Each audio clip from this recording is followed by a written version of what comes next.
Yo, what's up, gang?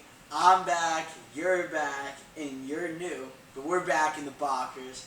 Hope everyone's doing good. We have a new co-host on the podcast this year. Everything's super exciting. This is Ding. Ding, talk to him, tell him who you are, what you're about, how you really, the Knicks passion, where it all came from. We all want to hear it. Yeah. So I've been a Knicks fan for 28 years, right? 28 years old, out of New Jersey. As a little baby, literally my first baby picture is me decked out in a Knicks jumpsuit with a little basketball in my hand. And from there, I had no choice. I've been through the ringer here, being a Knicks fan, as all you guys have been. But we got a new year ahead of us. A lot of promising things. I'm super excited. So New Jersey, right? Did you, or I guess was your dad a Knicks fan? Because I'm from Long Island, a lot of people are from New York or whatever. How did you decide? How did that process go? Yeah, my dad's from Brooklyn. Dude, from Jersey, and your dad's from Brooklyn? Dad's from Brooklyn. Huge Knicks fan. He's so old that he, witnessed the second championship or whatever. Yeah, so pretty cool stuff. His hero's Willis Reed, so I didn't really have any choice when I grew up. So it was Knicks all the way. Actually got a pretty good story for you. So we all know, Nets suck, especially New Jersey Nets back in the day really sucked. Bad, real bad. Where they were just handing tickets out. Right? So naturally, those are the games that I went to a lot too. Mostly the Nets Games. And my dad took me to one, and Willis Reed was actually sitting 10 rows back in a box. And my dad immediately, and I'm 3-4 years old. I'm a total toddler. This is my dad's hero, right in front of his eyes. And he's carrying me up to Willis Reed and says, "Hey, can you take a picture of with my son?" And he reaches over, grabs me, Willis Reed. Yeah. It's a big picture of me in his lap. I have no idea what the fuck's going on, dude. I just have a big goofy Knicks hat on or whatever, not even cheesing. And my dad just to this day, he said he almost shed a tear because it's his biggest hero ever. It's a picture. Is that picture still around? Yeah. Actually, I have a picture back in my bedroom, my parents' place. I have to get that picture and show the fans. It's not just a picture on your fridge. It's the fridge has this big sticker on it of that picture. Dude, it's a 20 by 25 size picture, dude. It's very much hung and framed. Dude, that's awesome. Yeah. That's actually super sick. Yeah. Foam finger in hand? No foam finger. No. Now I'm talking 3-year-old face on or whatever. Legit. That's sick. No idea what was going on. Dude, that's an awesome first start as a Knicks fan. I remember when I first started watching basketball, right? My parents always said that one of the only ways to make me shut up was put a movie on in front of me. So Space Jam was that first movie, right? And this is kind of fucked up. But so we're at I'm probably I don't know, I obviously said my first words or whatever, but whatever, maybe one or two, I'm watching Space Jam all the fucking time. I'm waking up watching Space Jam, about to nap watching Space Jam. Getting a hard off a little bunny, of course. Dude, first boner. She's bad. She's bad. First and most recent boner, swear. And she was at a restaurant, and our waiter was African American, right? Uh-huh. And as a child, a toddler, I thought it was Michael Jordan. and my parents told me that he's taking our their orders or whatever, and I'm shoot, because shooting the basketball thought it was Michael, a complete Nimrod. Clearly not much has changed, but so guys, we've been hyping up the return of the podcast. I put out a post the other day what you guys want to see, what topics you want us to bring up, kind of pick up maybe where we were last year, and my biggest fan, Nico. Shout out Nico. Nico's the man. He was actually on the last podcast last year with his buddy Stamati, and he wanted to ask what we thought about the rotation. Obviously, there's way more actual pieces to this team this year than we were last year. What was our record last year? 41-31? Yeah, we got 41 wins last year. And this year is a full 82 game season, right? So let's talk about where you see guys fitting in. Let's talk about Kemba's playing this year. Will that help RJ? Will that hurt RJ? Will that hurt the younger guys? Obi, quickly, whatever. And the record, and we'll start from there. So I guess we'll start with like the rotation, like your ideas on the rotation, because I definitely have mine. Yeah.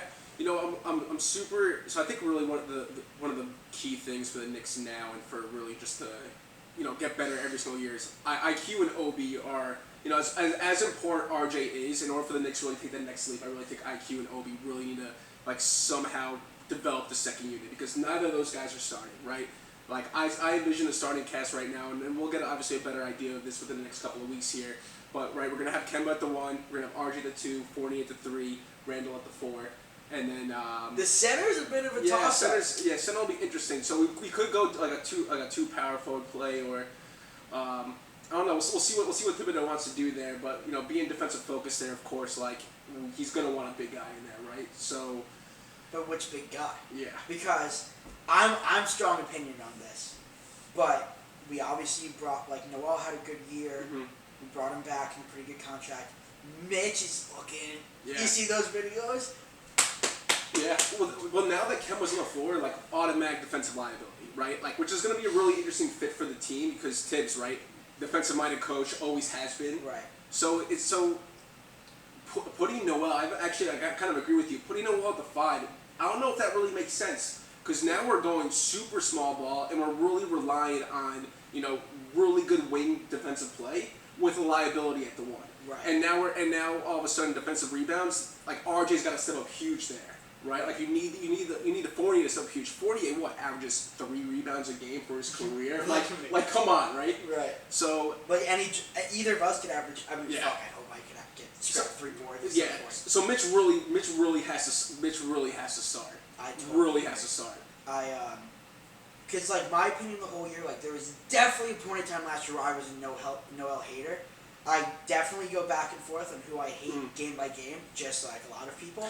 But my thing with Noel, and I get I don't know if he led the league in blocks, but he was up there for leader in blocks. I think he averaged 2.2 a game. I think you're right. Yeah. And my thing is that a lot of us play 2K, right? There's a badge in 2K called Intimidator, which is maybe you can always get the block, but your presence really affects the shot. And Noel might get the blocks, but he doesn't have that presence. Like you said, he's a smaller center. He's never been that physical. Yeah. Sure, he gets blocks, but we saw it in the playoffs. Not only that was our liability on offense. Was being able to defend the pick and roll consistently, whether it was off Trey's floater or if it was off the right. If the we had alley. Mitch in that game, Mitch is not necessarily getting a finger on it, but he's causing Trey to change up his shooting motion a little bit. There's videos from when we played the Hawks last year where just Mitch's length, because I think he's a 7'4" wingspan. Yeah. I think he's 7'1" with a 7'4" wingspan. Just him being able to go like this and just make Trey not have the decision made already. Yeah. Is what's won us those games in the regular season. And I don't know, I love Mitch. I love Mitch. Guy can bend me over and I have a smile on my face the whole time, I swear to God. And we're boys anyway, so Right. But He didn't respond to my text. Sorry, Mitch. He did cool.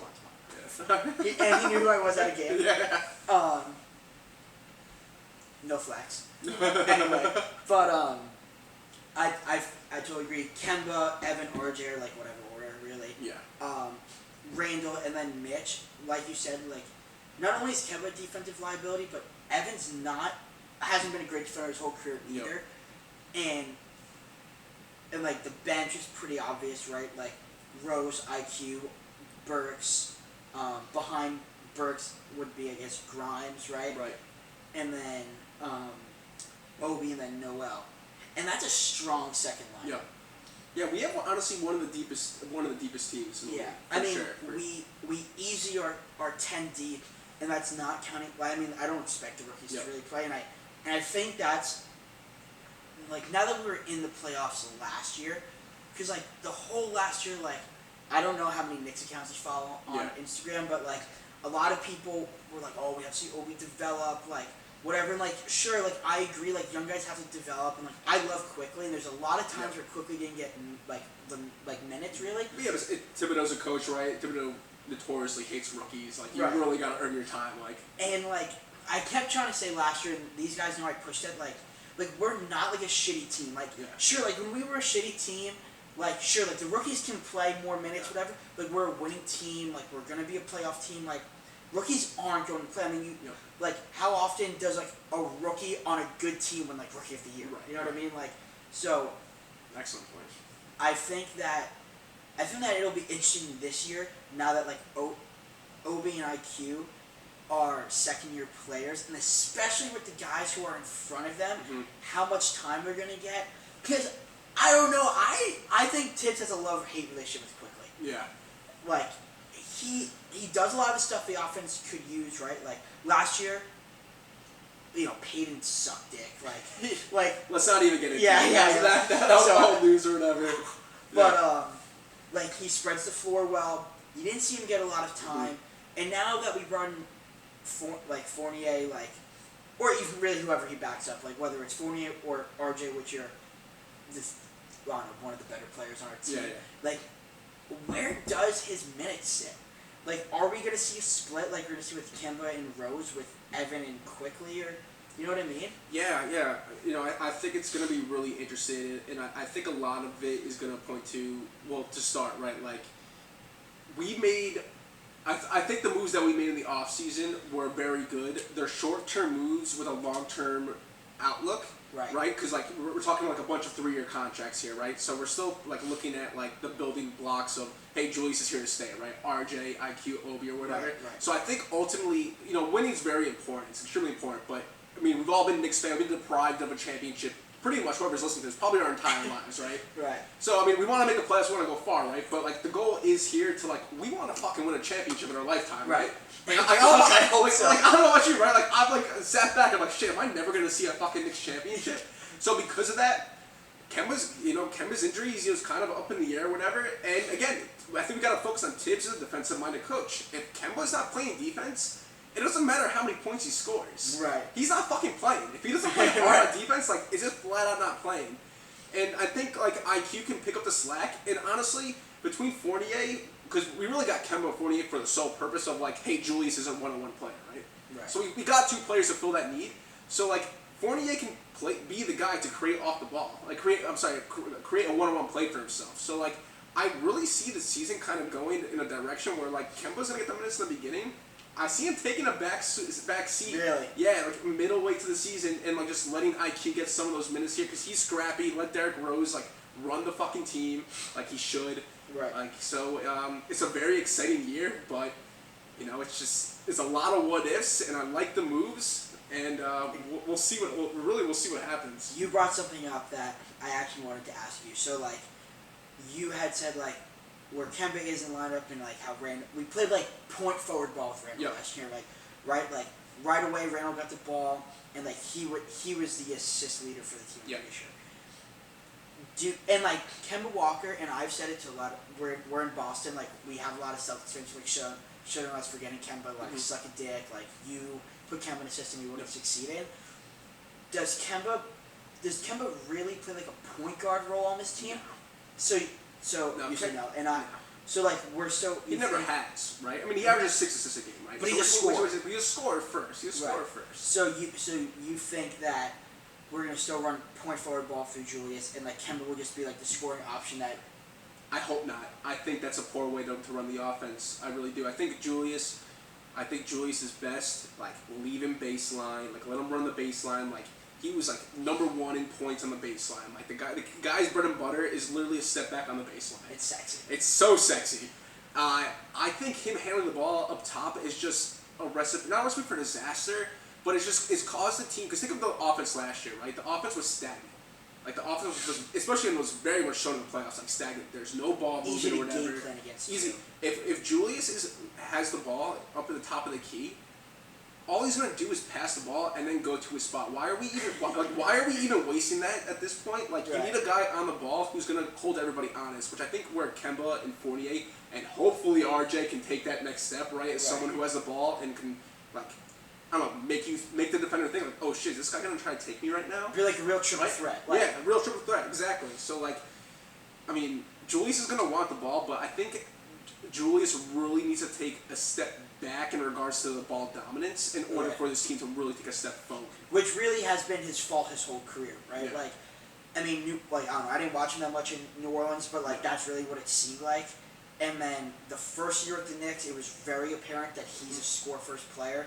Last year, obviously, totally different. We all went from, like, wanting to jump Julius Randle to, like, literally wanting to, like, praise him. Yep. And that switch is going to be interesting to see because, I know we've said it a couple of times now, like, we brought in a guy who was an all-star point guard in his past. But we have another wing scorer in Fournier who's way more prolific or, like, explosive, athletic than Reggie Bullock. But just the idea of, like, how they're going to really run it through Kemba to Randle or, like, whatever will be interesting because we were exploited in the playoffs. Like, extremely bad. Like, extremely bad. I mean, like, how much... I mean, the Hawks probably had, like, one film session. They were like, okay, Julius Randle is going to handle the ball and just stay in the passing lane. It's like playing 2K. Like, it's just like, like, he wants to drive. If he can't drive, because Capella picked him up a lot in the paint, like, John Collins is, like, athletic, like, he's going to pass the ball, and none of the other guys can go off the dribble. Yeah. No, I'm with you. And, like, you look at the Hawks series last year, and, like, it was just, like, super telling, because... I mean, the Knicks whooped the Hawks during the regular season, right? Bad. Like, fucking, like, bad. Like, they owned the Hawks. Right. But we went up against a team who just had so many more offensive threats than we had. Each person was an isolation scorer. Yeah, and you really need that. And it's gonna be an interesting balance this year of figuring that out because again on one hand like we got Kemba and Fournier for a reason, right, to address those issues, but we got young kids who need the ball to develop. Right. So it'll be interesting. Young guys develop. Where is Obi Toppin playing on this lineup? Because it is not the ideal situation if you really plan to have this kid part of the future. Yep. And like I don't know, I'm still not sold on Obi Toppin. Like, I mean they know I hated Obi. The guy was a passive pussy last year. He's passive pussy, double P, dude. Yeah. Passive pussy last year. I mean, the summer season is the summer season, right? The guy fucking balled in the summer season, right? As he should. As he should, right? Like, you're like, one, he's like the oldest guy in the fucking summer league, right? Because he came in the league as a 22-year-old. He's older than the last, like 3 draft class players. So, he should dominate there. But, like, he wasn't passive there, right? Like, he looked for his shot. I think we should get this out of the way. Obi's never going to be an all-star caliber player. Obi is never going to be an all-star caliber player. It's never be put in the same sense. Obi is either going to be a decent, like a very like decent like role player off the bench, not a starter. He's not that type of player. Right. I just don't see it happening. Or he's gonna be that statistic of like, okay, after his first contract, he's out of the league. Right. And it's really, and I think it's all up to Obi too. It's completely up to him. Right. Like, it really like is. if he wants to be that low post threat like he was in college, who can shoot the 3 too. And body someone, then hey man, like don't be a bitch and fucking body someone. Right. Right? Or if you're just gonna get the ball, like freak out, have stone hands for no reason, then like, dude, yeah, you're gonna get your ass walked out of the league. So like, I think it's gonna be a big development year for him. I'm not expecting huge things. I am expecting a step up, maybe 10, 12 minutes a game. I don't think anything too ridiculous. But I think we're gonna see some positive moments, and it's gonna be a very telling year. We'll see. Do you see lineups? We didn't see a lot of lineups of Obi and Randle last year. No. As we shouldn't have, it would have been a defensive mess. This year, do you see... Let's put 2 scenarios here, right? Obviously, one of Obi Toppin's biggest development this summer had to be being a better shooter. Yeah. Like it was bad. Yep. Let's say that Obi Toppin is like a better shooter than he was last year, but probably still below like league average. Yeah. And right, like, do you see more lineups of us playing big ball with Obi at the 3 or small ball with like Obi at the 4, Julius at the 5, like whatever? That's interesting because I watch Obi's college highlights, right? Like everyone, right? All Knicks fans. You get the first round pick. What do? You fucking watch the highlights like every single nonstop, right? You're just like you hype yourself up. You're like, this guy's fucking sick. He's gonna be the man, right? Yeah. And those highlights say that he can fucking take his man off the dribble, right? So in theory, right, he should be able to play the 3. Right. I agree. Right. So I don't know if that's not his natural position, obviously. Does the dude have a natural position? Yeah, I don't know. He's like an undersized power forward. He's like if Blake Griffin came into the league and was like way less strong and way less fast and way less athletic and like still a bad shooter when he started. Yeah. Yeah. I watched Obi Toppin's highlights, and like maybe after the first couple games when I realized he wasn't Blake Griffin, Yep. I was like, this guy is skinny Anthony Bennett. God forbid. And like Anthony Bennett needed to get skinny, like Obi Toppin needs to get bigger. Yeah. Yeah.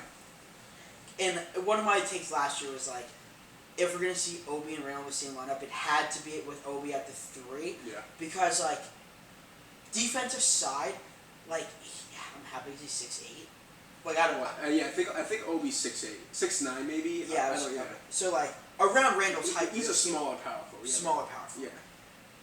But he's at like one of his strengths would be like his athleticism. Sure. He could jump. The guy could jump. Yeah. The guy could jump. You'd hope. Yeah. Right. Sure. But right, like he's supposed to be like athletic, like he's not strong, right? Yeah. And like I don't know, like and if Obi's strength is like back to the basketball, like which it is, like that was his like his entire highlights was literally like putting guys on his back and dunking. Yeah, totally. It has to be over smaller guys. Right. And guys at small forward are smaller than guys at power forward or center. Right. Unless you're fucking LeBron James. Or like Kevin Durant. Besides those two though, like that's really the obvious. So I don't know where I see Obi really like. I think Obi's gonna be the statistic that gets out of the league. Yeah. Or really like how Frank was. Like Frank probably should have been out of the league. Sadly. Well, I think. I mean, kind of going back to the Knicks manager right now, I think like Leon Rose and Scott Perry are doing a better job right now, and I have a hard time seeing them make the same mistake they made with Knox and Ntilikina. You know what I mean? Like kind of just like hoping that they turn into something more than they actually are. So I think I'm not saying Obi's on a short leash, but I think by end of season 3 for him, if he's not really getting the playing time that like as a number 6 overall pick like should be getting, right? That you're expecting for someone like.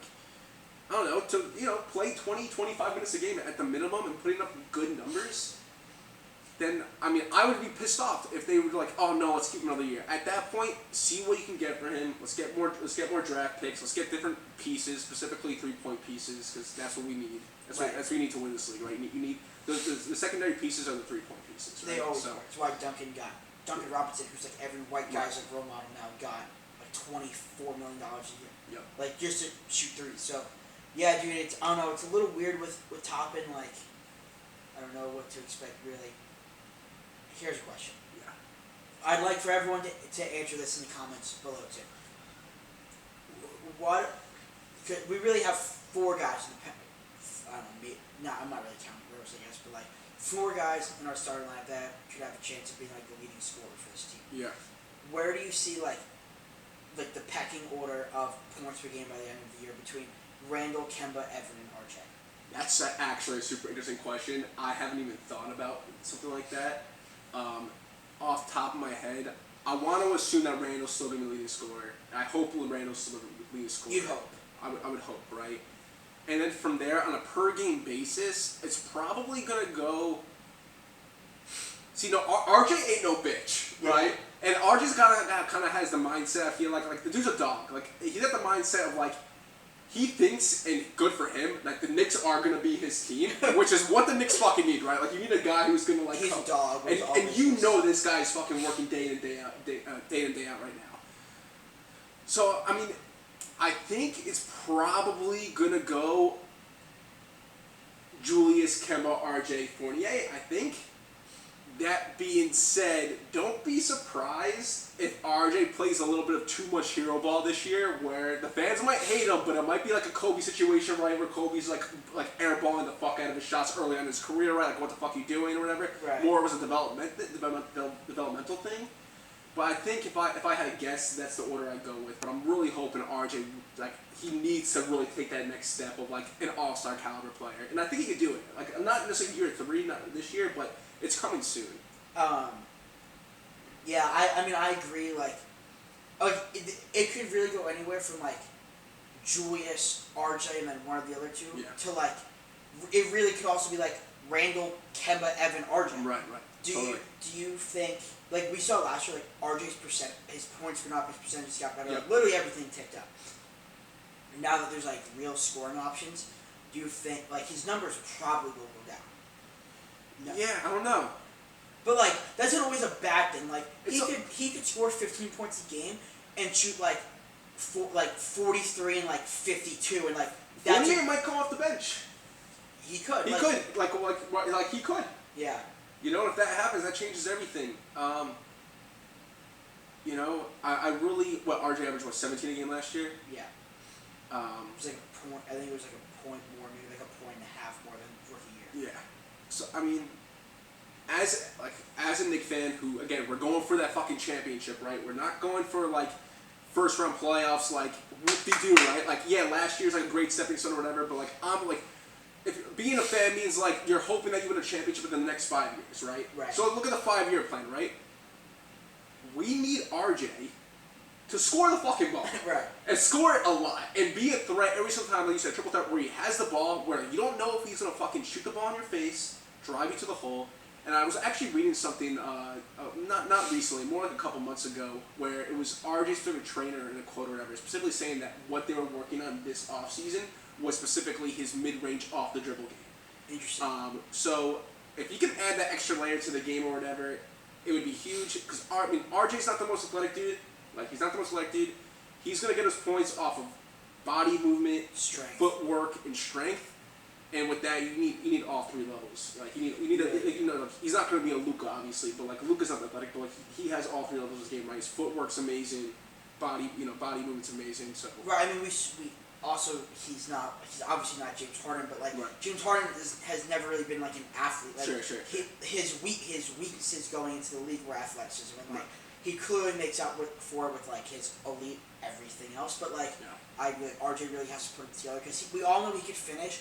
He's getting better at shooting, but that in between game could really let him make his strengths his strengths. Yeah. Just get a little tighter with the handle, like, and just like. Because right now he's like he bodies people, which is sick. I love when someone gets bodied, right? It's just like a total fuck you to the guy. But he just gets to get tighter with the handle, where you don't know like am I doing a step back on you? Am I taking you to the hoop? Every single time. It's just we kind of talked about it before, right? We said that like the offense really could go either one of two ways this year. That it could be like Randall point forward ball again, or it could be like Kemba's at the one, whatever. He's like the playmaker, right? You were on the side of like you think Kemba should be running the offense essentially, or whatever you want. Sure. The Does ball should be hit in his hand off the court. Right. Yeah. Does that hurt or help RJ Barrett? You know, again, a part of me. So I mean, again, we're looking at and it doesn't mean like help or hurt his stats. It means like help or hurt him as a player. Yeah. I totally get that. I think it comes down to the mindset of Tibbs, right? As fans, we want the Knicks to win, right? And again, what our management did this year was again short-term success with long-term goals in mind, right? Because we're looking at because Kemba's not going to be on the team, in 3 years. There's just no chance. Fournier's not going to be on the team in 3 years. It's just not going to happen. They're stepping stones. They're stepping stones, right? To help attract other players to come to the team, right? So that being said, it comes down to like, all right, yeah, we're trying to make a run this year. Knicks aren't winning a fucking championship this year. I'm sorry, guys. Chill. 82-0, yeah. We're like 98 now. So I think in the beginning, RJ's gonna have a hard time figuring it out in the beginning. I think because Kemba's gonna have the ball, Julius is gonna be scoring, Fournier's a slasher, gonna get his shots. RJ's gonna have a hard time finding his spot, picking his spots, and because of that, I think it's gonna actually decrease his percentages to start. His percentage is gonna go down because now he's gonna be forcing up shots, and now I'm hoping that Tibbs and like the other coaches realize, okay, great, like RJ's actually our future. We gotta make plays where he gets the ball, right? So I think early on it's going to be a learning curve for I think the entire team. I think hopefully by a quarter way through the season though, it's not going to affect RJ at all, and he's gonna be the dude. He's gonna get his shots and he's gonna take another step. But again, it's just there's a lot of scorers now on the team, or a lot of one-on-one players now on the team, that are have seniority over RJ. In the mindset, at least, right? Not saying they're better players or whatnot, but they're coming. You best believe Kemba's coming on the court and be like, yeah, like I'm the scorer here. Like why else am I here? Yeah. So it's I think that is going to help RJ. I saw, I mean, I don't remember the exact numbers, right? But it was like almost towards the end of the year, like after the All-Star break, that like number 6 for us last year. I don't really want to say his name. our horrible starting point guard last year, right? With a guard next to him, or like a shooting guard next to him, who averaged 17 points a game, like it was like less than 1 assist per game from Alfred Payton, was from an RJ Barrett RJ Barrett Good shot, stat. which is like, or it was like of like 2,000 minutes, like 15 of Alfred Payton's assists were to RJ Barrett. Like, just think about that for a second. And RJ Barrett was the clear number 2 guy. Yeah. It really just makes you think, like I get, like, Alfred Payton, like, he wasn't really the point guard that played through Randall, but like that was a weird situation last year. I didn't really understand it. There was some politicking going on there. I don't know what it was or whatever, but like, there's still a guy on the court where like has the ball like probably the second or third most amount on the team, and he's only giving it to your second leading scorer less than like 1 time a game. Yeah. So like that's like an idol. So you're seeing Kemba setting up RJ for easier shots. And it doesn't even have to be like setting up, right? Like he's not gonna be like Chris Paul, who really like sets guys up for shots, but like, dude, like just like imagine this, right?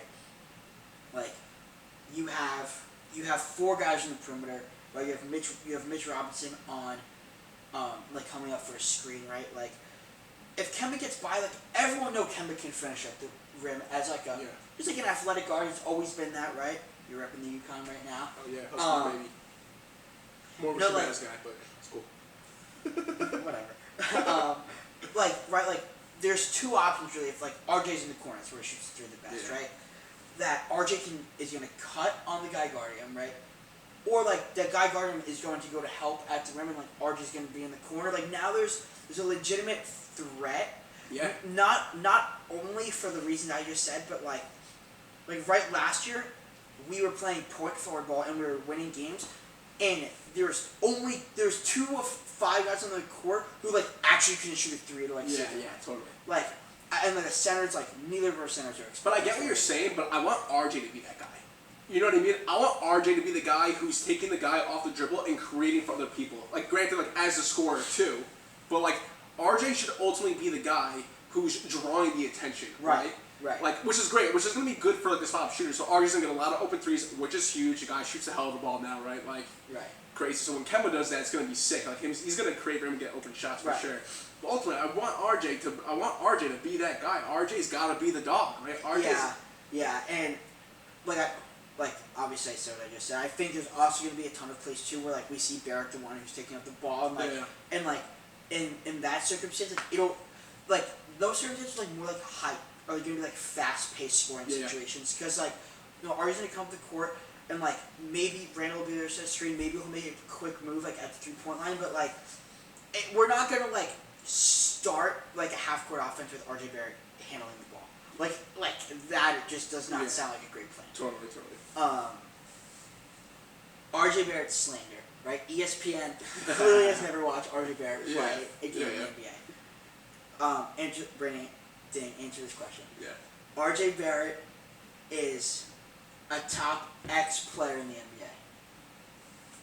RJ Barrett is a top 50 player in the NBA. 50. 50. I'm almost saying no 0. What? I have almost the same thought, but no 0. RJ Barrett's top 5 player in the NBA. Ton it. For sure. Jesus. Ask me my top 5. Alright, your top 5. Who are your top 5? Giannis. Okay. Let me know if I'm forgetting anyone. Steph. I mean, if RJ in your top 5, already forget someone. Listen, dude, I love it, dude. Let's hear it. Alright, you want Giannis, you want Steph. Randall. What are you laughing at? I'm not trying to be funny. I'm being dead ass. Randall 3. Yeah. There's an argument there to be made between a guy like Derrick Rose or a guy like Kawhi Leonard. I don't know. Both injury prone guys, so you really go out of the way. I'm gonna go Derrick Rose. Okay. And then RJ's 5? Yeah, that rounds out my top 5 pretty well. Well. Yeah, I mean like. So Knicks are right away with this thing. Yeah. What else did you expect, really? RJ's top 5.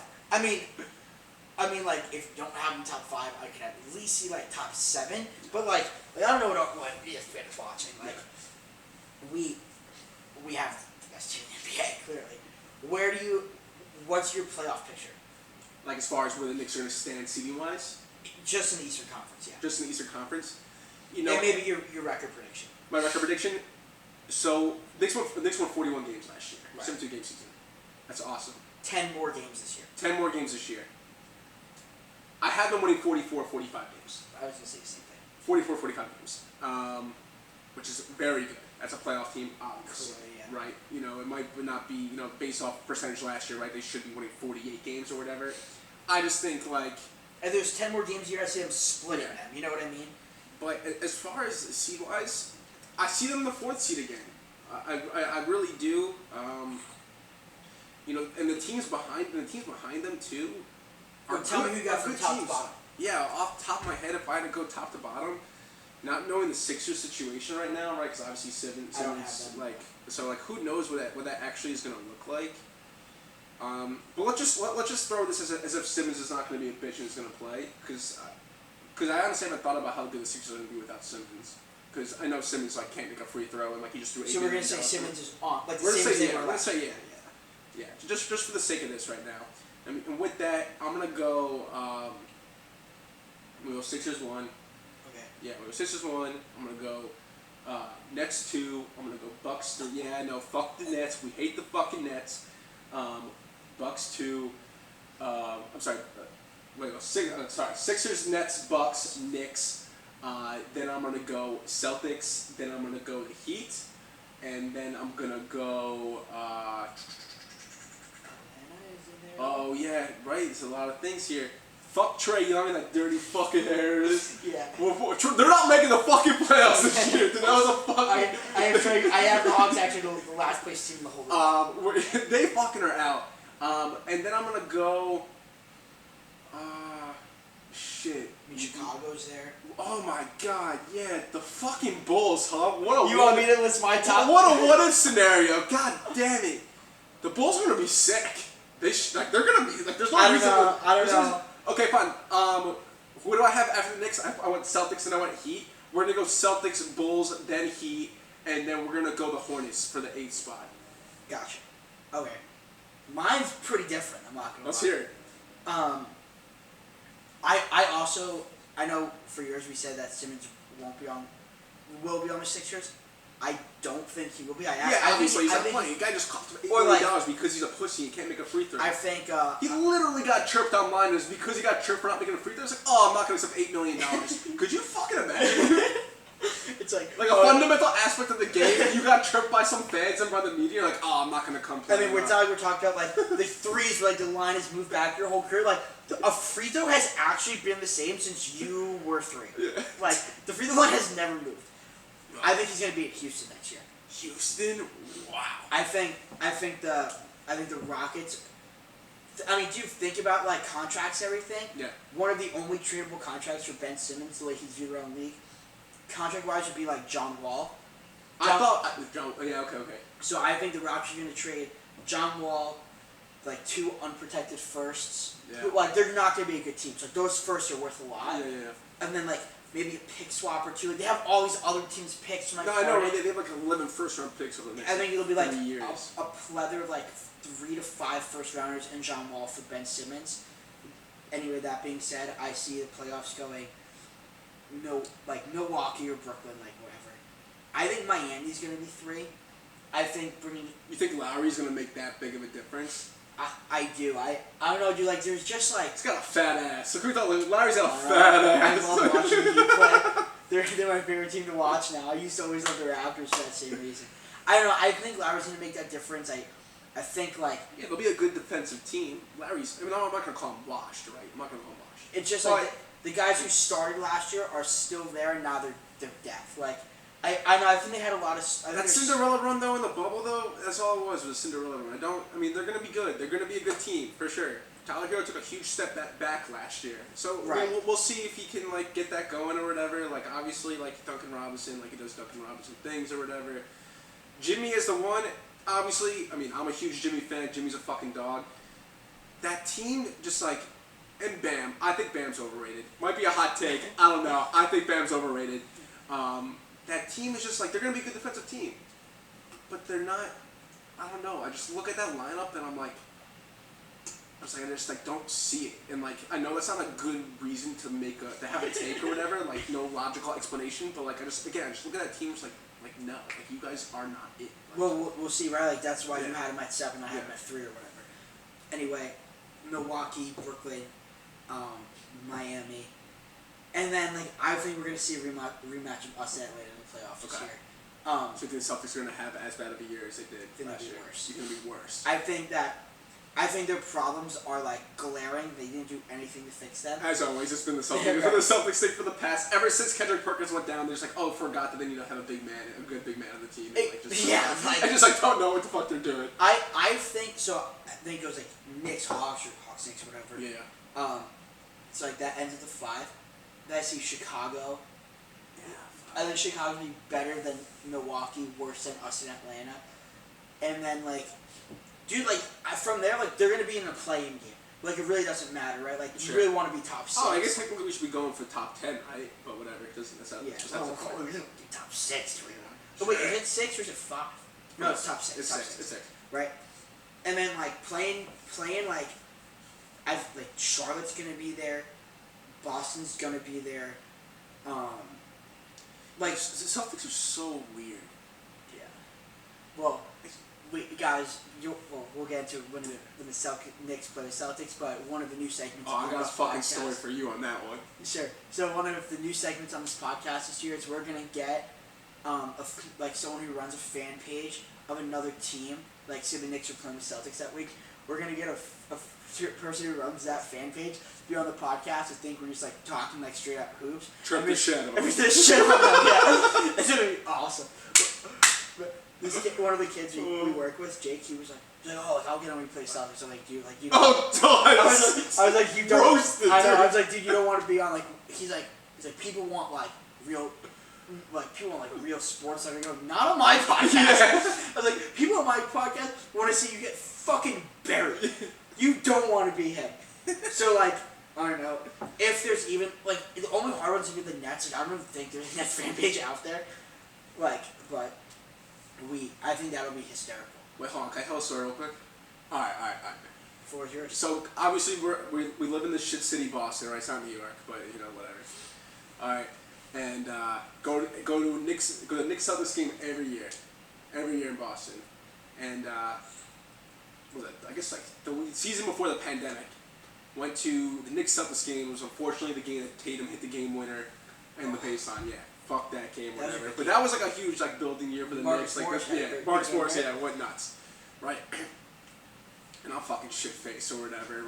Like, and walking out of the stadium, Knicks just lost, and I'm with like 3 of my buddies that are Celtics fans, and one of my other buddies who's Knicks fan, and we're just like walking out of the fucking thing. Next thing I know, this guy just like, and when I say guy, I mean this guy was like 55 years old.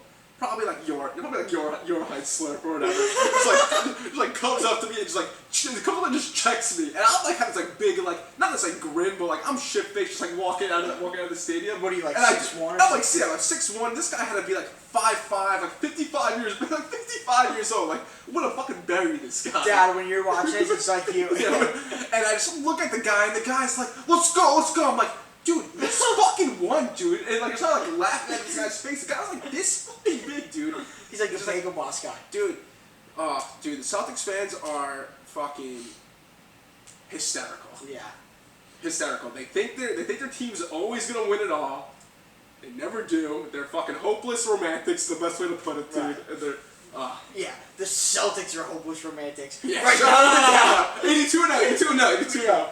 Dude, we'll end it after this, but like we said, we're in Boston. Like, we hire a lot of people who are Boston-based, whatever.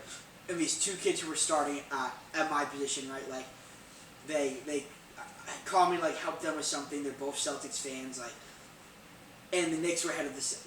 It was before like we made that big run where we kind of like pushed to the 4 seed. Oh, it okay, was like, yeah. So like Yeah. I don't know, like maybe like we were bouncing like between 7 and 8 or Yep. 6, 7, whatever. And the Knicks had just passed them like the night for like maybe even the same record, or like half a game. And they were like, oh, like help us like find this in like Salesforce. And I'm like, all right, like here's a link for it. I just sent him the link to like, the NBA standings. He was like, fuck you guys, and I hung up. That's so great. It was perfect. But guys, that'll wrap it up. Hope you enjoyed the podcast. We'll be back hopefully every week, maybe every other week. We'll see how the year goes on. And let's keep back in the Bockers. Peace.